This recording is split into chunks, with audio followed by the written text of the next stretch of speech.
This is Sri Sadguru Meher Baba, who has been completely silent for 7 years. I will ask him a few questions and he will reply by means of his alphabet board. What is your mission?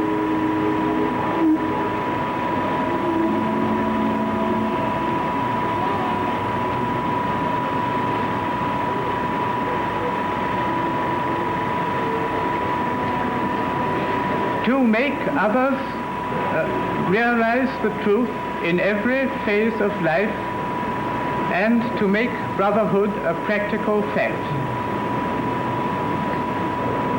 Why have you come especially to America?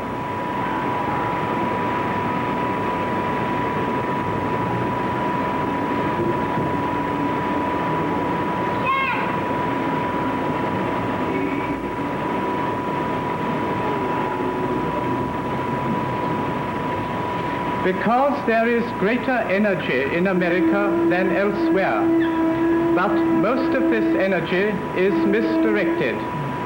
I will divert it into creative and spiritual channels.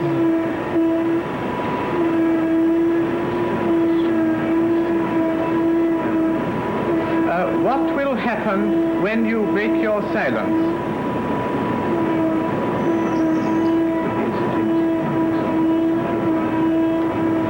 Those to whom I speak will be instantaneously convinced of the truth.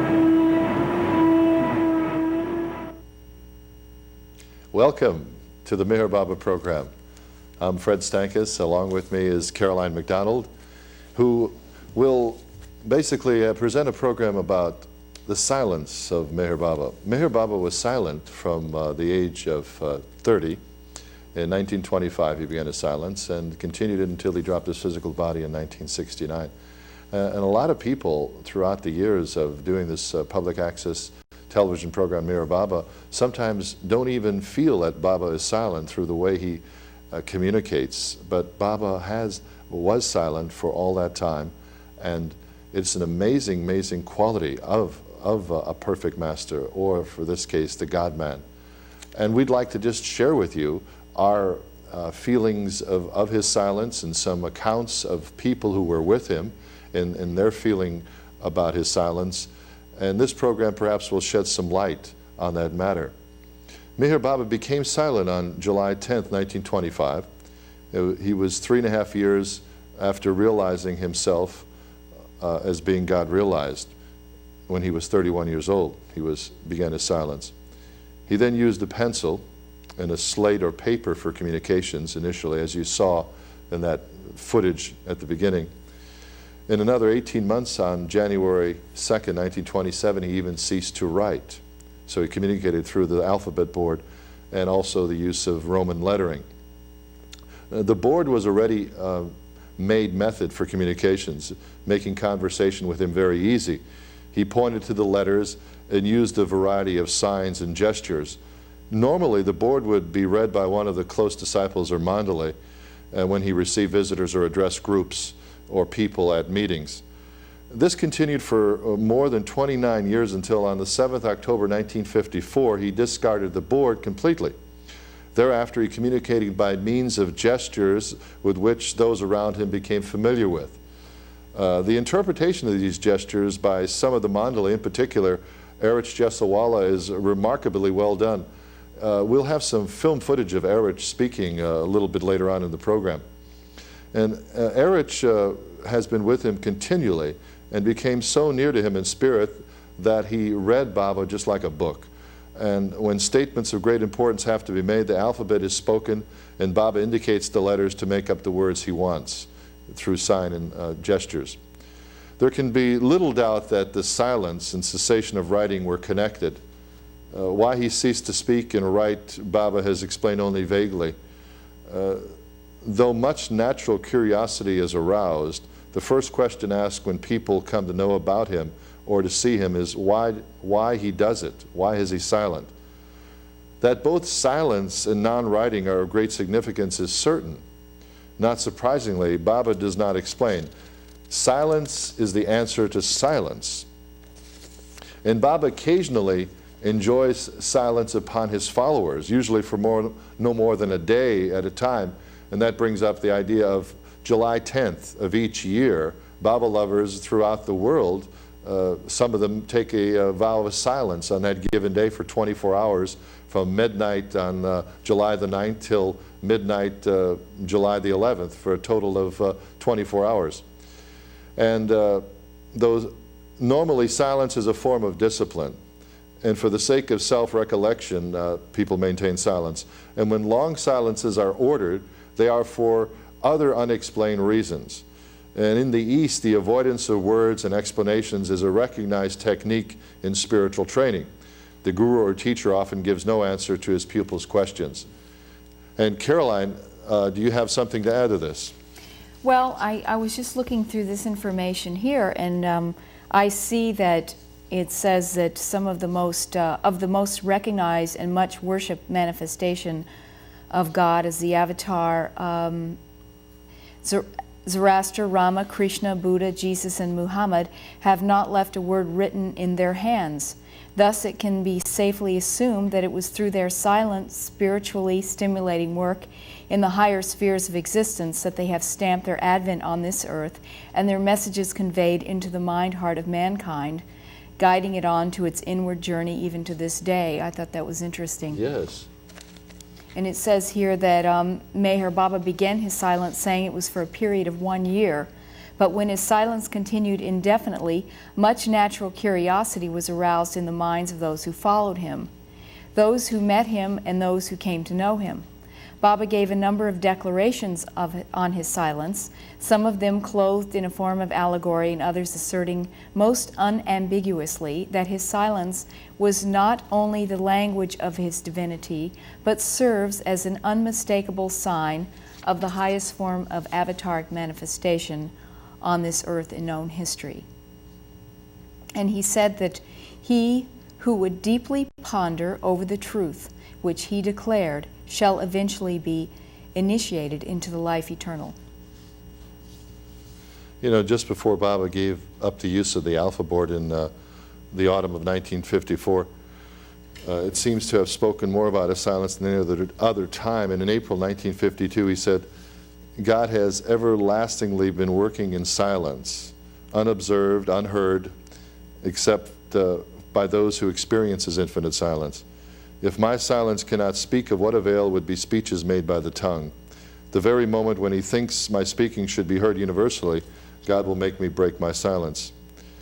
And later on he said, to ask whether my followers will be informed of the time and place of the breaking of my silence would be ridiculous, and in itself would show that the significance of breaking my silence has not been truly understood. I think there's some accounts of previous types of saints and holy people who were silent or maintained some vigils of silence. Wasn't it St. Thomas Aquinas? Yeah, actually, here's an interesting, it says here, one of the strangest stories of silence is that of St. Thomas Aquinas, the angelic doctor of the Catholic Church. As a young man, he was known in Paris as the Dumb Ox. Throughout his life, St. Thomas traveled a great deal, mostly on foot, never staying long anywhere, though often returning to the same place. He labored on his great work Summa Theologica for 7 years without completing it, for he stopped, was silent, and wrote no more. This caused great concern, and he was repeatedly urged to continue or to explain why he did not. At last, shortly before he died, he said, "All I have written seems to me to be nothing but straw compared to what I have seen and what has been revealed to me." He died in 1274 at the age of 50. Perhaps with St. Thomas, it was at the moment when understanding flooded his mind that he became silent. He then looked within himself, as with the same glance he looked above. Dionysius, I don't know that word, one of St. Thomas' favorite authorities, wrote of the divine silence. I do not think this silence of St. Thomas, any more than the silence of Baba, is to be thought of as contemplative silence, such as, for instance, was practiced so extensively in the mysticism of the Byzantine Church and is practiced also in Zen and other Eastern systems. Certainly, Baba's silence is not a method of intermental prayer for the sake of spiritual development. It is both part of his work and a condition under which that work is done. And Baba said in 1954, if you were to ask me why I do not speak, I would say I am not silent and that I speak more eloquently through gestures and the alphabet board. If you were to ask me why I do not talk, I would say mostly for three reasons. Firstly, I feel that through you all I am talking eternally. Secondly, to relieve the boredom of talking incessantly through your forms, I keep silence in my personal physical form. And thirdly, because all talk in itself is idle talk. Lectures, messages, statements, discourses of any kind, spiritual or otherwise, imparted through utterances or writings, are just idle talk when not acted upon or lived up to. If you were to ask me when I break my silence, when will I break my silence, I would say when I feel like uttering the only real word that was spoken in the beginningless beginning, as that word alone is worth uttering. The time for the breaking of my outward silence to utter that word is very near. Just before Baba gave up the use of the alphabet board in the autumn of 1954, he seems to have spoken more about his silence than at any other time. In April 1952, he said, God has been everlastingly working in silence, unobserved, unheard, except by those who experience his infinite silence. If my silence cannot speak, of what avail would be speeches made by the tongue? The very moment when he thinks my speaking should be heard universally, God will make me break my silence. 2 years later, during his tour in Andhra, he spoke of it on many occasions. He also said, to ask whether my followers will... Oh, that's what you just read. Yes. And now, in the same year, 1954... Right here. This. Right. He said, those who have been in his presence know that Baba communicates through his silence. What proceeds from him is beyond words, does not need words, could not be contained in them. The inaudible sound is from heart to heart, silence that penetrates mind and heart. He sometimes reminds those who read or listen to what he says that he uses another language from theirs, which should be remembered when his words are considered. That is, his standpoint is different from those who listen. He is on the level of the listener, but his standpoint is absolute, i.e. timeless and essential, while that of the listener is relative in the terms of earthly life and history. Silence is not only a matter of non-speaking, but silence of the desires, passions, urgings, and conflicts of body and mind. In those who practice it, silence brings about calmness and harmony of the body, making it a ready instrument. It is complete self-possession. Baba's silence places him among the intangible, the unrecorded, and not documented, a positive sign that he does not wholly belong to the rational world of facts and events, but to the inner world of insight and intuition. We are now going to watch some video that was taken in India, a film of, there will be Padre, one of Baba's close disciples, discussing Baba's going into this special place that was called the Japti Hut on July 9th, 1925, and coming out July 10th silent. And also there will be a talk of a special relationship in being soft and whispering and then eventually being silent by Erich, one of Baba's close disciples, who was referred earlier as the #1, you could say, right-hand man to Baba in interpreting his gestures. And then, of course, there will be some footage of Baba taken in 1932 in England with C.B. Purdom, who will be interviewing him, and some other related footage. So let's go now and view this film footage. Also one of the old followers of Baba. I joined Baba in 1921, and when we came down to Meherabad in 1923, Baba got this hut, which is called the Jhopdi, for himself.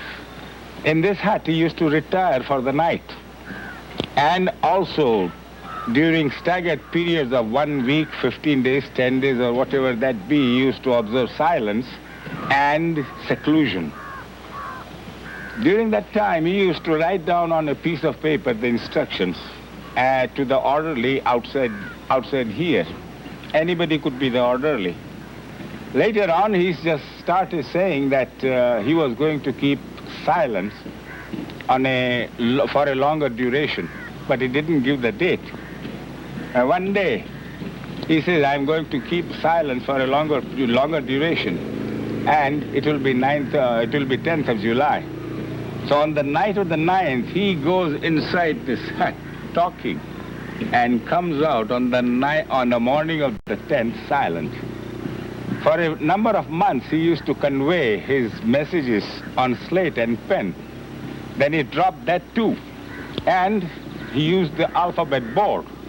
He dropped the alphabet board also, and then he used only the sign language, which was rather difficult for us to understand.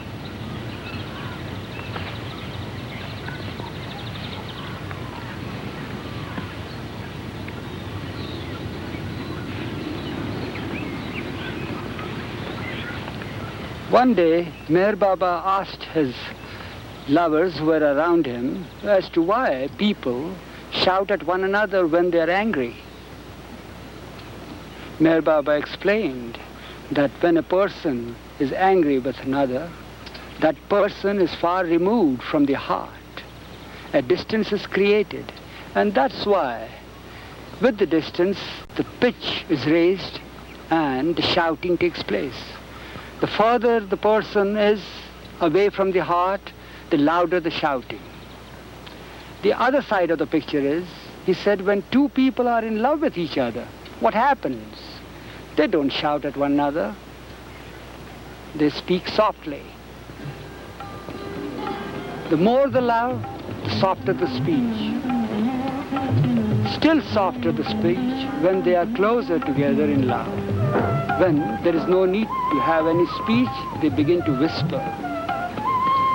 When they are too close in love, even whisper is dispensed with, and they gaze at each other.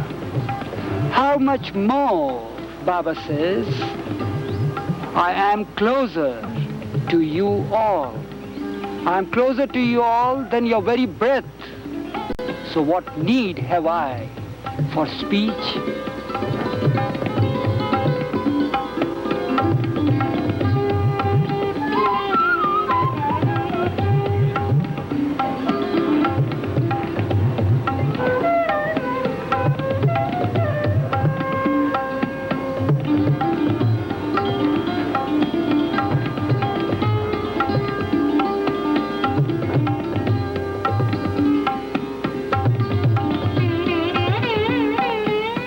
He was the truth, he is the truth, he will ever remain the truth.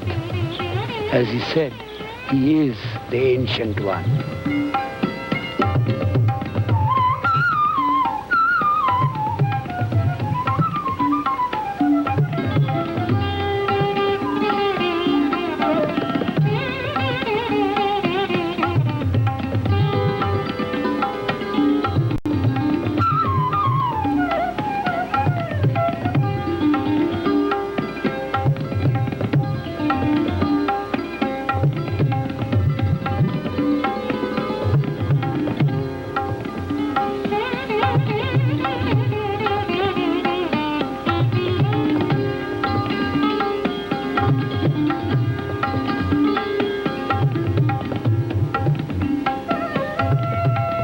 Meher Baba has come from India with a message to the West.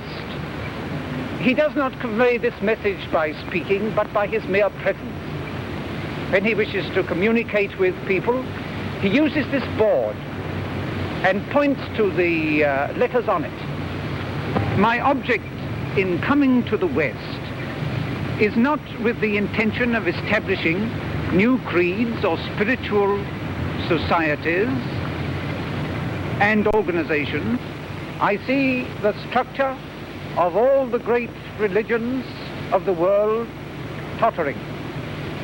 The West is more inclined towards the material side of things. I intend to bring together all religions and cults like beads on one string and revitalize them for individual and collective needs. This is my mission to the West.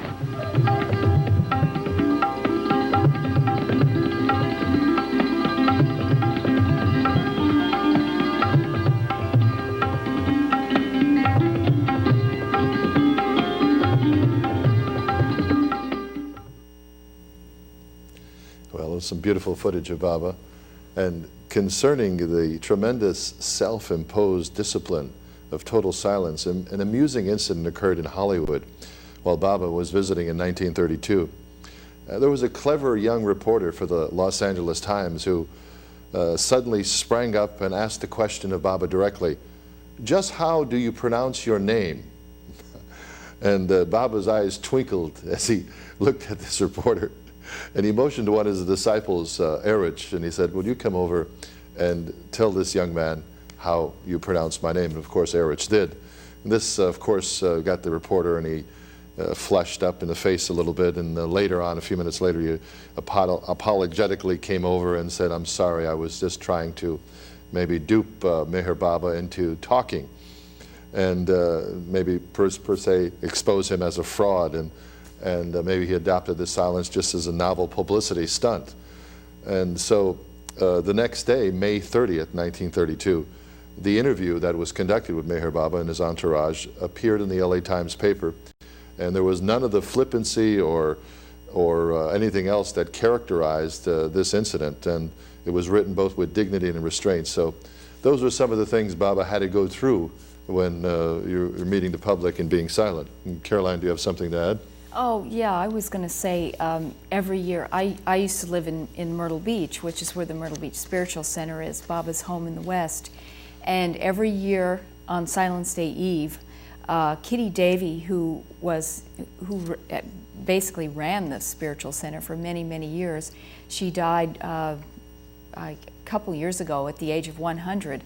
Every year she would give a little talk and introduce Silence Day, basically, and then we would keep silence for a little while. But I have a report here, actually, some thoughts that Kitty Davy gave July 9th, 1986 at the Spiritual Center. And these are just some of her observations and some of the things that Baba said. She said, "God's word was, 'Who am I?' God's first word is, 'Who am I?' God's last word is, 'I am God.' And the word that I, the God-man, will utter soon will be the sound of my infinite silence." Yes, the sound of my infinite silence, how difficult to grasp. And Baba goes on to say about silence, "External silence helps the inner silence, and only in internal inner silence is Baba found, in profound inner silence. I am never silent, I speak eternally. The voice that is heard deep within the soul is my voice." And then she says, "And the word that I, the God-man, will utter soon will be the sound of my infinite silence." The sound of my infinite silence. What is that sound? Baba states, "I am never silent, I speak eternally." He also tells us, when I speak, it will be only one divine word, but it will be the word of words. This word of words will be the sound of his infinite silence. It is the sound of his infinite silence that stands out in my thoughts this evening. What meaning in connection with our own path of God can we find in these words? And then Kitty made an interesting observation here. She said, "I have often thought about great artists such as Mozart and Beethoven and how they had access, as it were, to sounds unheard by their contemporaries. What equipment did they have that allowed them to hear such words? Well, they were conversant with all the musical talent at that time accessible, coupled with tremendous desire, intuition, and a closeness to God. Indeed, they were equipped with a greater degree of the silence within, and to reproduce what they heard, in the form of the great art." So I thought that was interesting what she was saying about the musicians and how they had been able somehow to tap into that. Right. How do you spend your silence day? Are you silent, or sometimes you have to work and you can't? Silence Day is interesting. Sometimes I have had to work. I remember one Silence Day I was working and I was in sales, telephone sales, and I was trying to keep silence that day. So It somehow ended up that I ended up doing a lot of paperwork and never did have to use the phone that day, and I ended up leaving because I had to do some things out of the office, so it worked out really well. A couple of times I have fasted instead of keeping silence, because I think that in some instances fasting works just as well. 2 years ago I kept silence and went with several friends on a road trip to visit Agnes at Marymount, who met Baba, and Marymount is near Ojai, and we stopped in a restaurant. We had a really funny experience because we were giving notes to the waitress and ordering what we wanted, and she came back and passed us notes back. So it was interesting because we ended up passing each other notes, and I thought it was funny how she ended up keeping silence too. It's amazing how I think sometimes when you're silent you absorb and bring in more things, especially if you were reading or in a, say, I went once to a lecture class. Of course, I couldn't interchange with anybody, and I just maintained this silence, and it seemed like I was absorbing so much more in being silent.